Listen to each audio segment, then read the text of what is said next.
Hello, hi மக்களே! நான் உங்க ஸ்காட்டிஷ் தமிழன் பேசுறேன். இன்னைக்கு எந்த டாபிக் பத்தி பேச போறோம்னா, ஹவுஸ் இன்சூரன்ஸ் இஸ் மஸ்ட் அப்படிங்கிறதுக்கு இந்த இன்சிடென்ட்டே ஒரு உதாரணம். எஸ்பெஷலி என்ஆர்ஐ பீப்பிள் ஒரு வீடு அப்ராட்ல வாங்குனாங்கன்னா, ஹவுஸ் இன்சூரன்ஸ் இஸ் மஸ்ட்.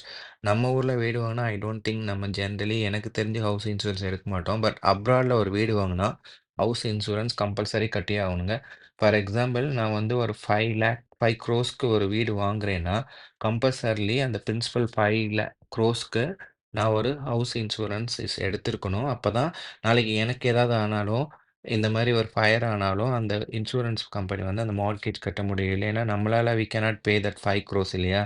ஆனா, ஒரு என்ஆர்ஐ கப்பிள் நியூசிலாந்துல அந்த ஹவுஸ் இன்சூரன்ஸ் எடுக்காதனால எவ்வளோ பெரிய பிரச்சனையில மாட்டியிருக்காங்கன்னு பாருங்க. இந்த இன்சிடென்ட் எங்க நடந்திருக்குன்னா, நியூசிலாந்துல ஹாமில்டன்னு ஒரு ஊரு. நம்ம யூசுவலா கிரிக்கெட் மேட்ச்ல பார்த்துருப்போம்.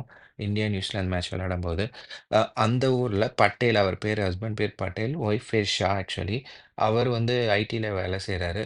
அ அவரு வந்து அன்னைக்கு நைட்டு ஒர்க்குக்கு போயிருக்காரு. அவங்க ஒய்ஃப் அவங்களுக்கு 2 பசங்க. அவங்க அவரோட அப்பா வந்திருக்காங்க இந்தியாலருந்து. இவங்க 3 பேரும் ஃப்ரெண்டு வீட்டுக்கு சாப்பிட போயிருக்காங்கங்க. அப்ப நைட் டைம் 8:30க்கு என்ன ஆயிருக்கு, அந்த அது ஒரு அபார்ட்மெண்ட் ஆக்சுவலி. அந்த அபார்ட்மெண்ட் ஃபுல்லா சைட்ல ஒரு அபார்ட்மெண்ட் செக்ஷன் ஃபுல்லா ஃபயர் ஆயிருக்கு. ஸோ, அப்ப இவங்களுக்கு கால் பண்ணியிருக்காங்க. அவங்க ஃப்ரெண்டு வீட்டுக்கு, அவங்க ஹஸ்பண்டுக்கு இந்த மாரி ஃபயர் ஆயிருக்கு. சீக்கிரம் வாங்கன்னு சொல்லிட்டு. இவங்க வந்திருக்காங்க. அந்த வீட்ல ஆல்மோஸ்ட் ஃபுல்லா எரிஞ்சு போயிருக்குங்க.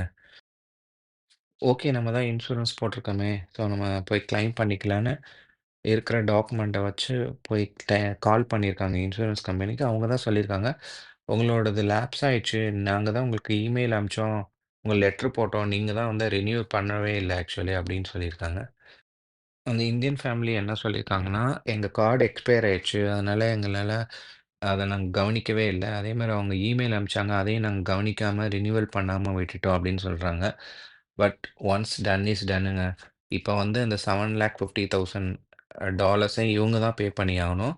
இவர்கிட்ட காசு இல்லாதனால இப்ப ஐ திங்க் கோ லிட்டில்னு ஒரு ஃபண்ட் ரைசிங் பண்ணிட்டு இருக்காருன்னு நெனைக்கிறேன்.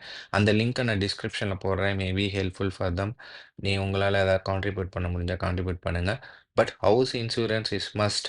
நம்ம ஒரு 30 பவுண்ட் மாசம் பே பண்றதுனால நமக்கு எவ்வளோ பெனிஃபிட் கிடைக்குதுன்னு இது ஒரு சின்ன எக்ஸாம்பிள். ஸோ என்ஆர்ஐ மக்களே உஷாரா இருங்க. உங்களோட ஹவுஸ் இன்சூரன்ஸ் ரினியூவல் பண்ணிடுங்க. நான் கூட போய் செக் பண்ணேன். ஏன்னா என்னோட ஹவுஸ் இன்சூரன்ஸும் இப்போ ரீசென்ட்டா வரும். Thank you everybody. Cheers. Bye.